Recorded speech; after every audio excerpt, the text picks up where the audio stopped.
Well, hello, Liberty listeners. Welcome to another episode of Liberty Road. Today, you guys are in for an education. We are here with Dr. Vonda Wright, and she's going to answer many of the questions that I know you guys have. I know because you've asked on the podcast, and recently at our event, lots and lots of you were asking about other things outside of what you're hearing in menopause and in perimenopause. You're asking about your joints, you're asking about your bones, you're asking about longevity. So we've got the master in the house right now. Dr. Vonda Wright, thanks for being with us. Netta, thank you for having me. Tell us a little bit about why you've made this particular slice of the orthopedic pie your niche. Why are you going after this in particular? Well, let's reframe what you just said, because the fact of the matter is that since 2012, the Venn diagram of where I practice has always been orthopedic sports surgery and performance. So how do we squeeze performance out of our lives, whether it's from the backyard to the ballroom to the boardroom, to the ball field to the boardroom, not but maybe the ballroom if we're dancers, but you know what I mean. We're going to Yeah. squeeze performance out of life. On the other side of it, as an academic surgeon, my research has always been in aging and longevity. And in 2012, on top of that, I put the third bubble of the Venn diagram as the health of a woman. Because at that time, I came upon the statistics that 80% of all the healthcare decisions in this country were made by women. And you know what? The fact of the matter is, right now, it's estimated that women control $20 trillion of consumer spending. And within that, 90 something percent of all bank accounts, homes, cars, consumer spending, not to mention 80% of all healthcare decisions. And I found that in 2012, and still today, women are not aware of the power they hold in their pocketbook and in the fact that we are the 51%. We are literally 51% of the population. And so this going around asking for permission to do things or asking whether we can have things, in my mind, is backwards, because we are the majority and we control the money. Whether we make the money, as 40% of us are the primary breadwinners in the family, or whether we inherit the money. We are in a great financial transition right now where baby booming women are inheriting money from their parents, or whether we share the money with someone we live with. The fact of the matter is, women sit in the seat of power. So in 2012, it became one of my three Venn diagrams to help women understand how they can use the power that they have in decision making around health to not only improve their own health, but the health of everyone they touch. And so I've been working within the health of a woman since 2012, because women mistakenly believe, or have been led to believe, that women's health, when I air quote it, just has to do with reproduction and OB-GYN and what goes on in our genitourinary system. The fact of the matter is that women's health is from our top of our heads to the tip of our toes, and the musculoskeletal system, which just happens to be what I was trained in, is in all those places. So I just reframed it like that because actually I refuse to be pigeonholed within one body system, because I am about the whole health of the woman. But that being said, you're right. Within these middle third portion of our lives, musculoskeletal health plays a huge role, we're coming whether we're athletes, whether we're 30 to 60-year-old athletes, whether we're sedentary people who have not yet discovered the power of mobility to save their lives, or maybe for the first time in our lives we're having pain that we've never had. So that's where I see myself in this world that we both are right now. Well, I fall in that latter category, having pain that I had never had, which is a selfish reason I wanted to get you on the show. But I'm not alone in this. I'm not alone, No, you're not. both in questioning what is this pain, what is it, what is normal, what should I expect, what is part of menopause or perimenopause, and what is something altogether different. First, let's talk about specifically the symptoms. Like, what symptoms are you seeing most in connection with the work you're doing? So, if we talk about what happens to our musculoskeletal system when estrogen begins to decline, which can happen as soon as 35 years old for some women, on average, we know estrogen starts to precipitously decline. Estrogen and testosterone precipitously decline around 40.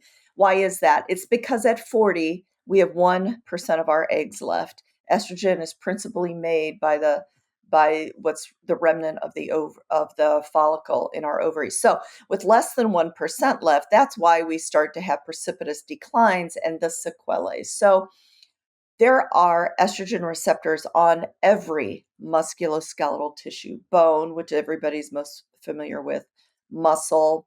Estrogen is a huge anti-inflammatory molecule.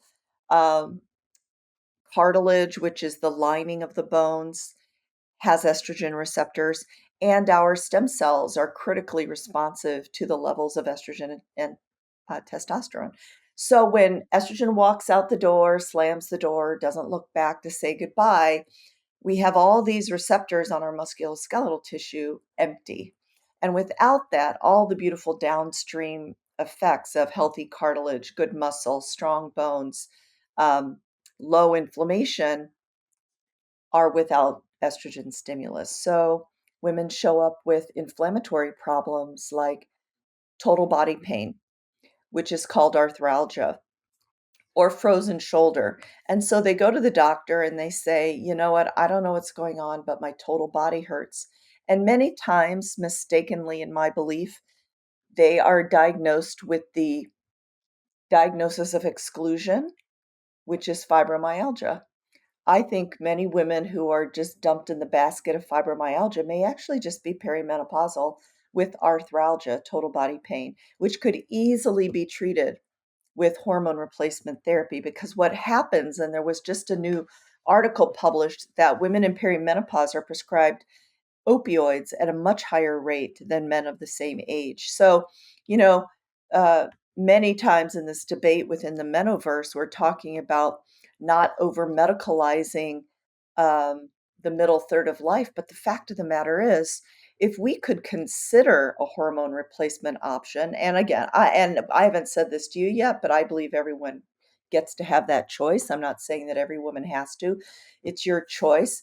But over medicalizing to me is a different pill for every symptom: an antidepressant because you feel bad, pain medicine because you've got arthralgia, another medicine because of your lipids are high.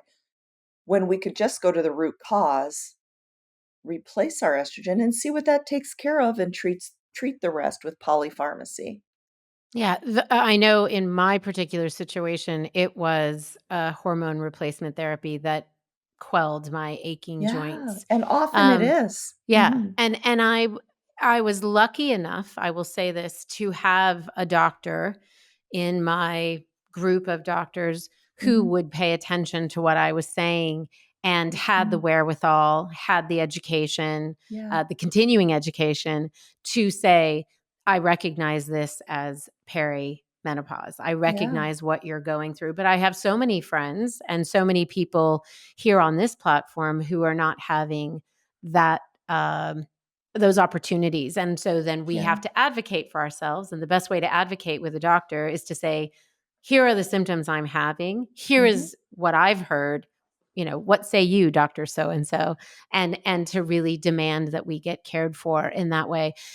Talk to us a little bit about when you're talking about that musculoskeletal operating system, Uh-huh, okay? What does that include? Like, does it include the joint pain that we're having in our thumbs?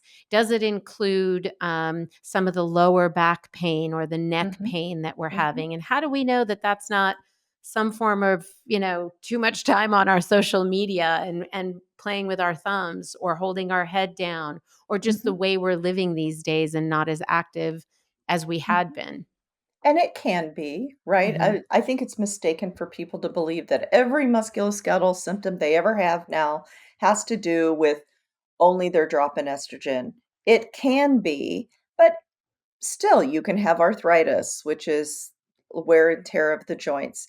you still can and do have loss of muscle mass. You still can and do have actual diagnosis. The point of publishing a paper, which I did and has been online, called The Musculoskeletal Syndrome of Menopause, was to educate women.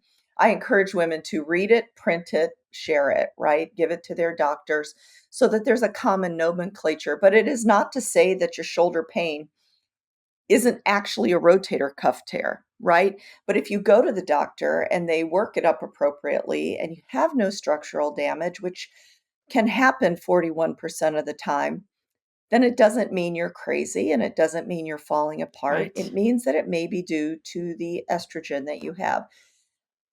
You know what? I'm glad you brought up low back pain because after I published the paper, low back pain can often be due to many things, but sometimes due to low estrogen because the spinal disc, uh, which has an outside part called the annulus and an inside part which is softer, has estrogen receptors. So, coupled with the fact that we've lost our estrogen, so our discs are less hardy, and coupled with the fact that most of us sit around and get weaker all day, and coupled with the fact that 70% of Americans do not do any form of exercise to get stronger, it just adds up.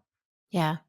And we're hearing more and more about the weight training at this age and the Mhm. importance of it and how we Yep. need to be building that up. Where do we sort of begin to understand what is lack of movement? What is that the impact of that weight on our bodies, the way we're holding our neck, the things that you said? And what is just like get out, start to move, start to, whether it's walking or lifting weights, start to shed some of those extra pounds because I've heard you say like 1 pound of fat is more than 1 pound of pressure on those joints. So explain some of that to us. So here's how I like people to think about it. When you think about the way our body is made, the largest muscles in our entire body are below our belly button. So that means that we are designed to move.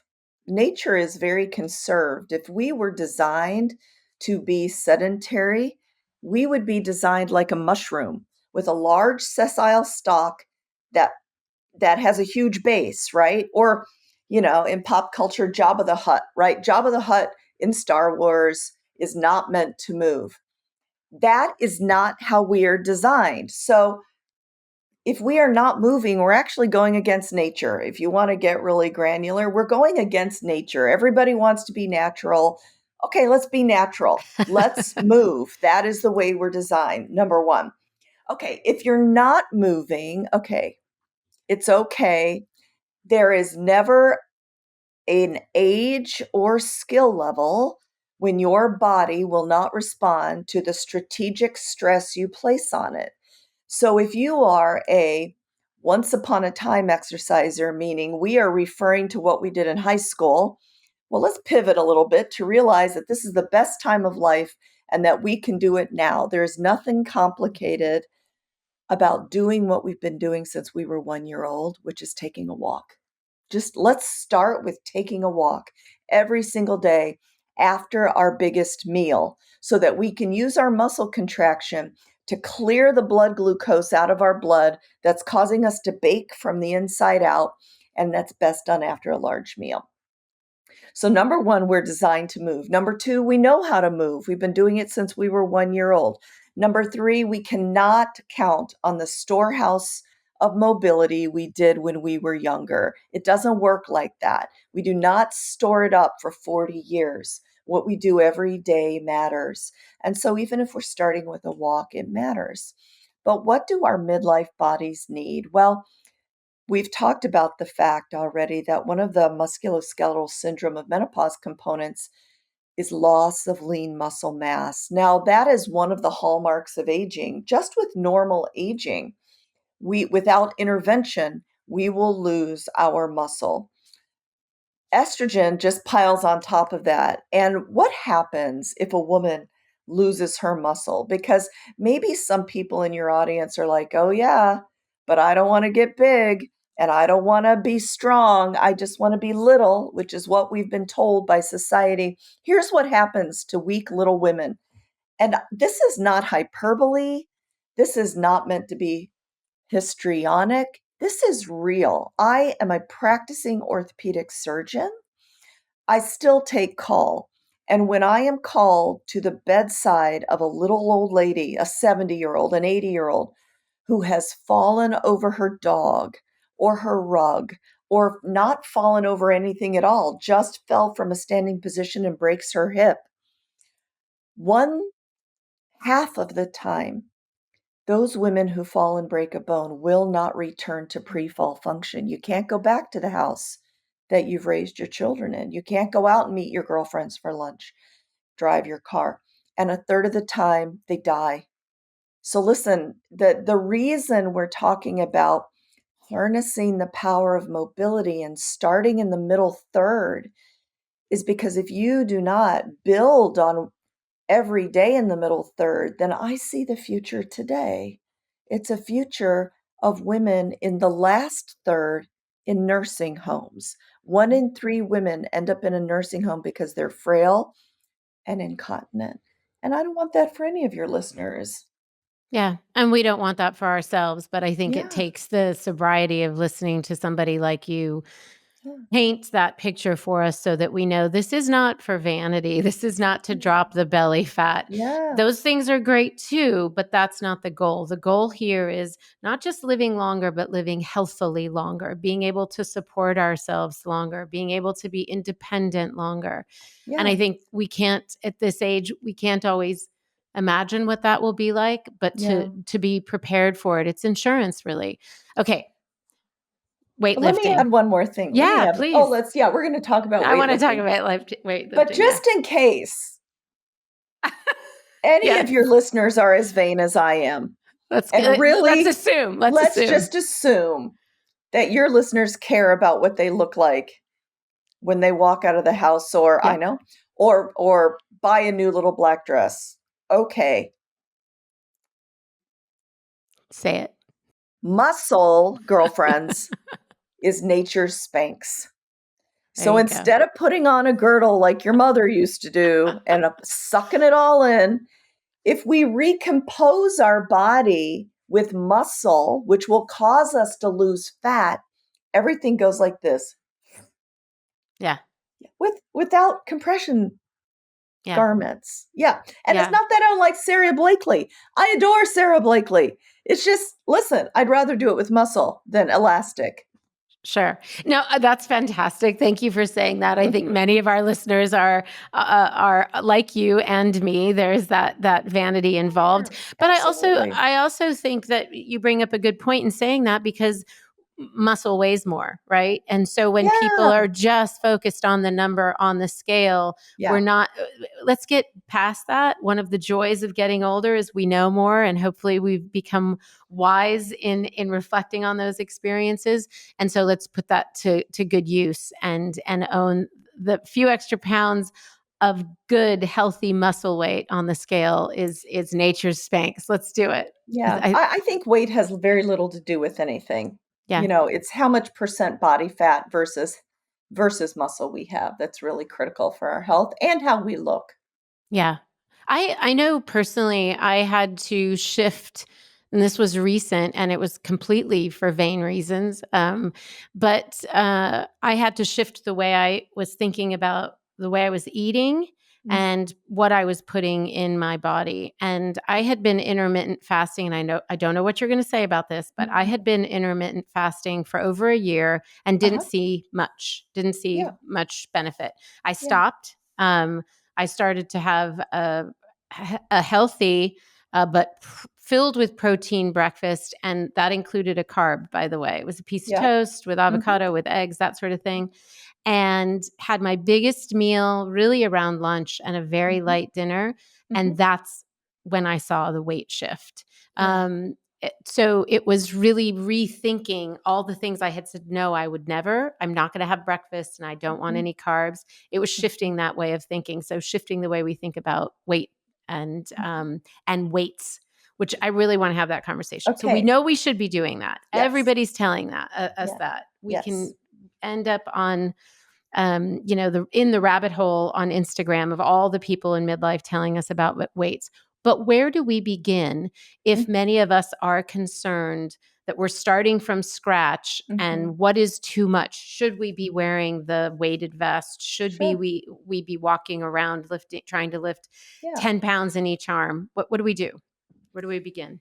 So the first thing I told you to do was go for a walk. Yeah. Well, that is not only good for our heart, but if we want to make it good for your bones, then that is what weighted vests are for. They're not going to build a lot of muscle mass, but they're going to help impact your bones. If you are already shrinking, if your mother shrank, if you know you have osteoporosis, then I don't suggest a weighted vest because usually we compress our lumbar spine. That's where the osteoporosis shows up in our lumbar spine. I suggest a weighted belt. If you're Hmm. going to carry an extra 10 pounds or 12 pounds, which is usually where you start with, um, or 10%, um, and you're already shrinking, you already know you're osteopenic, wear it around your waist. Which So is that, back to what you said about our below the belly button is where we're holding that those muscles, right? well, you're not building muscle with Right. weighted vests. That's not the But point of them. They're for impacting, but the reason to wear it on your hips is so the hips bears the extra weight and I not your see. whole axial spine, which you're shrinking anyway, right? So that's how I suggest as your orthopedic surgeon, if we're going to do a weighted vest and you already have those problems, put it on your waist. No, I do a weighted vest. I do, but I do all the things. So my weighted Yeah. vest is 20 pounds right now because in Spartan races that I do, we do 40 pounds. So I figured on a daily basis we'll do 20. But if you're just starting out, do 20. I mean, just do 10. Now, what if you're going to lift weights and have never lifted in your life, or you're a once upon a timer and lifted in high school but have never lifted now? It is okay to start with a beginning program of body weight, calisthenics, um, functional lifting. And, my early books, Fitness After 40 and Guide to Thrive, at that time in 2008, 2011, that's what we were all prescribing. So find a foundational program. There are many online programs that will just get your body moving, get you even noticing where your knees and your hips are anymore.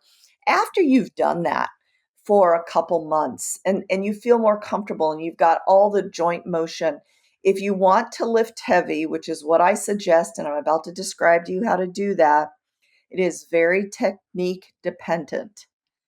So the first place I would go would be to hire a personal trainer to Mm. teach you the technique of powerlifting, which is the compound lifting that does a lot of great good on women's bodies. It is not intuitive. You will not know it from reading a book. So I'm going to encourage you to save up your Starbucks 7.50 per cup of coffee and hire yourself a trainer for the lessons it takes, and then you can do an online program.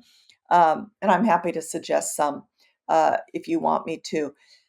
Then when you feel comfortable with your body, then is when we start the heavy lifting. And what heavy means is we're going to put down the mamby-pamby pink weights that we were taught in the 80s to do 30 reps of, and we are going to choose weights that are heavy enough that we can only do 4 to 6 reps. Now, to make it easy, I just tell my women 4 reps, 4 sets. So, what does that mean? I'll tell you. So, the other night I was bench pressing, right? With a bar, bench pressing. The bar weighs 45 itself. I warmed up with 45 and then I worked up so that my last set, and I am not the strongest person in the world, but I'm strong enough for me. My last set of bench press was 80.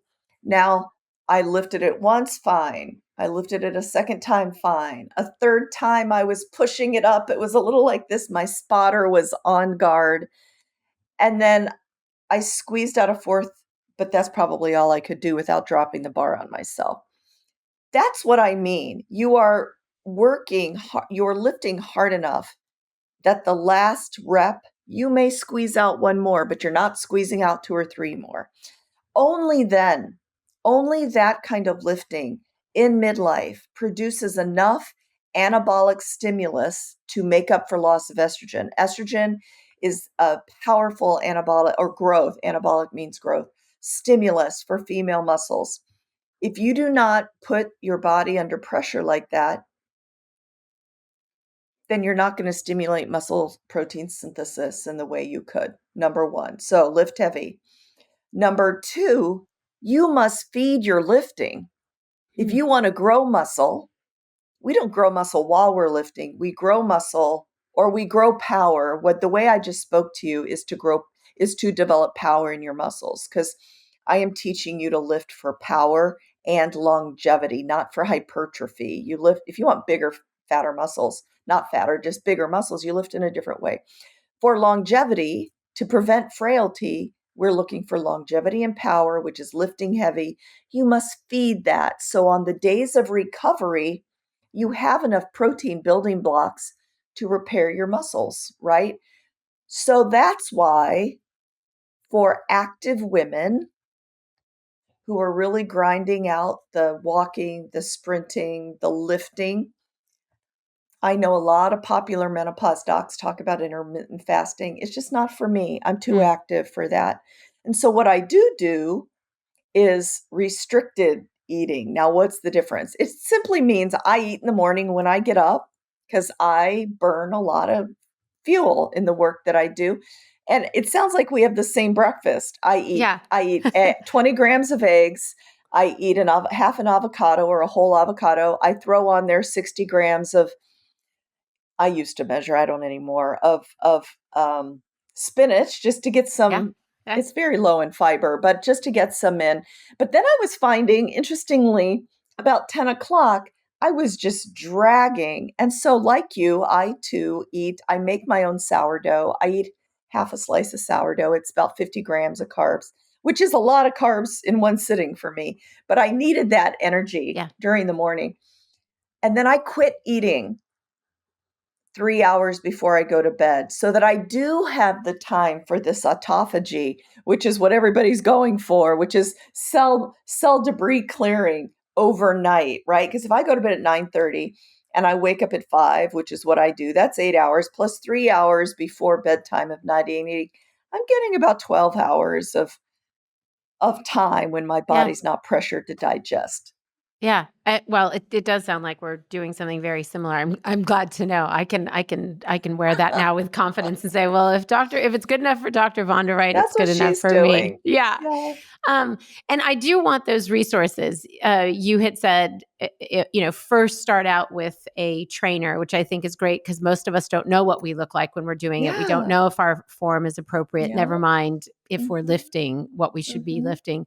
But you said once you do that, you have some resources. Are these online? They are. I'm gonna give Okay. you 4 choices. If Okay. Do you want me to give them to you Yeah. now? Yeah. And these are not everybody. This is just who I happen to know Sure. best. So everybody out there listening, do not be offended that I didn't say you, but it's just who I know best. I know, um, on Instagram, there's a trainer, named her business is called Haley Happens. Hmm. And she has a whole series of programming starting with beginning and foundation. She currently has one called Shred that's very upper level that a bunch of us are doing, but Haley Happens. Okay. That's one of them. Number 2 is is a group out of New York called Lifted, Hmm. Lifted. They actually have a boot camp that you can spend 2 weeks just learning how to do this on the internet, or if you go to New York, they'll let you pop in and they'll teach you. They're delightful people. So Haley Happens, the Lifted Method with Holly, and then someone who I have come to really like, and I just met her, but she has been around for frigging ever, because she was one of the first Jane Fonda era fitness explosion people. But I love the fact that she has morphed her whole practice. She did not uh, stay just doing what she always did. So this is Shalene Johnson, Okay. I who's, don't know yep, her. she Okay. has tons of programs. She walks the walk. She's all muscly. She eats the way we were talking about. And then there's two more actually. So that's three. Number four is the legend. This woman is a legend. JJ Virgin is a legend within the fitness space. And she continues to have relevant programs today. She was frequently talks about creatine was probably today's topic. And then finally, there's a scientist out there who's recruiting for a study right now named Bill Campbell, who is a his entire field of work is fat loss in athletes, and he has now pivoted his field of research to menopausal women, figuring out the intersection of fat loss and muscle building. And so he's recruiting for a study right now. It may be an interesting way to get some free advice. Yeah. Oh my gosh, those are fantastic. Thank you for sharing those with us. And I'm You're really impressed that welcome. that just all was in your head somewhere, waiting Yep. for for somebody to ask. When you're talking about when we're talking about muscles, tell me. Is that what we mean when we're saying we're going for lean muscle mass? Because I'm Yes. a big follower on your Instagram, and you Yeah. talk about that alone is going to save our lives. I think that's a It direct is. quote. It is a So, direct quote. yeah. So tell us, I mean, you say metabolism, longevity, hormones, inflammation, energy, immunity, brain, hardiness, stress, and mood all are connected to lean muscle mass. Explain in layman's terms. Yeah, because muscle you think of as like a flank steak. When you see it, you see the fibers that make it up. And it is that. It is that. But muscle is also an endocrine organ, like bone is an endocrine organ. And what that means is that it not only receives information from the body on what to do, but it produces chemicals in the muscle. It's called myokines. In the bone, it's called osteokines. Messages that are sent away that control other parts of the body. So, muscle myokines go to the brain and help the brain produce neurotrophins, which are brain food. It affects mood. It produces proteins that go to places in the brain and stimulate the production of resilience in your brain. It affects emotional mood do the same pathways. It produces these proteins that go work on the brain.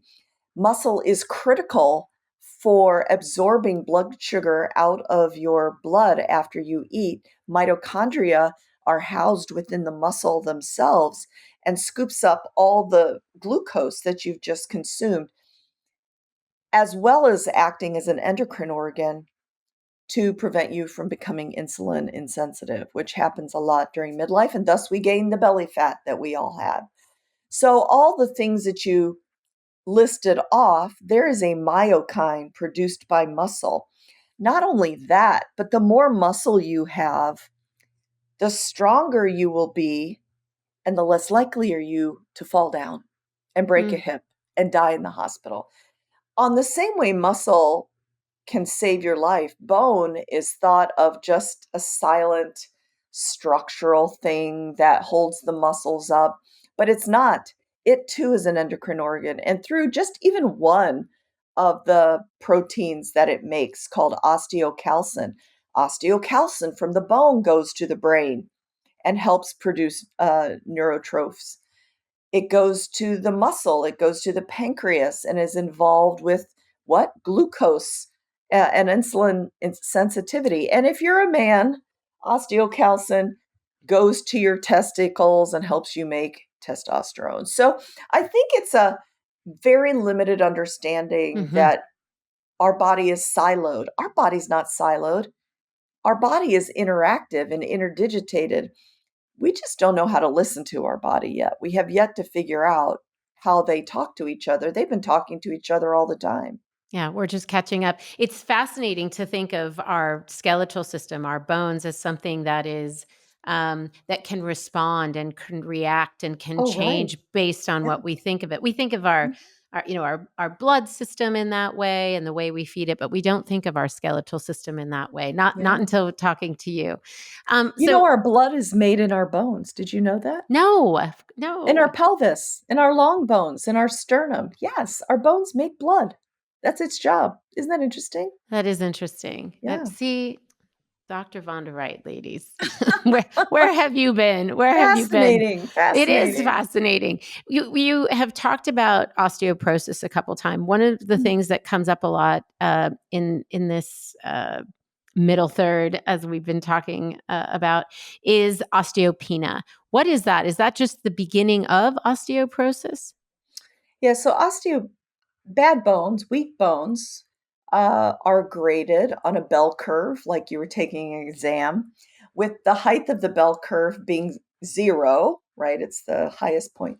And that is what normal bone density is compared to a 30-year-old woman. Now, I'm going to tell you for sure, I get lots of very young women with very bad bones, and I can tell you why I think that is. But if we compare middle third women to a 30-year-old woman, one standard deviation below 0, -1, is the definition of weak bones, osteopenia. The definition of osteoporosis is 2.5 or minus Mm. 2.5 standard deviations below 0. And it just means that your bones are in danger of fracturing. They're very weak. Um, and so it's just a way to measure and get in front of the status of our bones. Bone density is dependent on how much bone we laid down in our youth, which was dependent on how much we exercised, our genetics, and how much we ate. Um, Bone density in midlife is on top of that is dependent on our estrogen status. We will lose 15 to 20% of our bone density surrounding our perimenopause and menopause years if we do nothing about it, because estrogen is critical in the regulation of bone resorption, which is breakdown. And it's also dependent on what we invest back into it. You know, I encourage people not only to lift weights, not only to walk and do sprint intervals for our heart, but to have a jumping practice, because Mm. our bones are dependent on the biomechanical impact that we put on them to turn it into the biochemical signals to lay down bone. Yeah, I just bought 2 weeks ago a jump rope because Good for you. because I Excellent. because I heard Mimi Ison say that we should, so I did. Um, Yes. you know, going back to something you said at the very front, and something we're hearing of this over medicalization. Is that the term Mhm. of Yep. hormones? It strikes me as odd because so many times you've referred to estrogen as something that is actually preventative. It's keeping us from what's on the other end of Yes, whatever it the is. Mhm. the uh, uh, the catastrophe that Yep. awaits might be. And so I think it's as we are hearing and as we are consuming information about to HRT to not HRT, I just want women to be aware of this is not just dealing with the hot flash you're having in the moment. This has Mm-mm. to do with so much more. And we each have to make those decisions, but we have choices. And I want people to hear fully the spectrum of the ailments and the things that it can support and heal.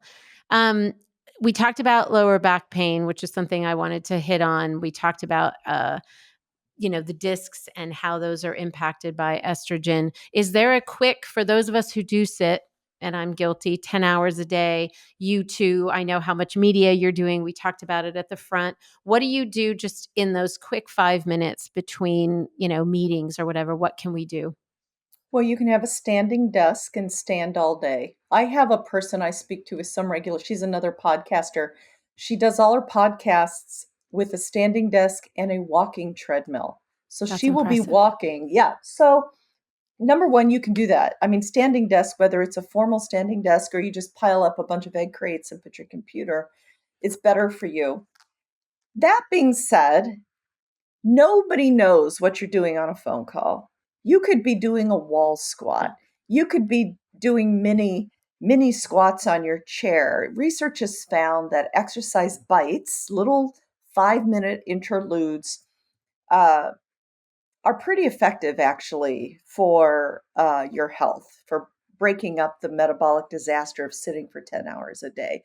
So even if you are fidgety, go to the copier a lot. Every hour, get up and do 5 minutes of calisthenics, if you will. Pull up a wall and do wall squats during your next Zoom meeting where you don't have to show your face. All of those things matter. Those are great tips and takeaways, and I thank you so much for those and all the things that you've shared with us today. Before I let you go, I have to ask you, I know just in talking to you how you have liberated so many women in this stage Mm. of life who are looking for solutions, who are looking to rid of pain and suffering, and you've been a real gift to those women. Let me ask you how this work, the work you're doing, very specifically around, I would say, women's health.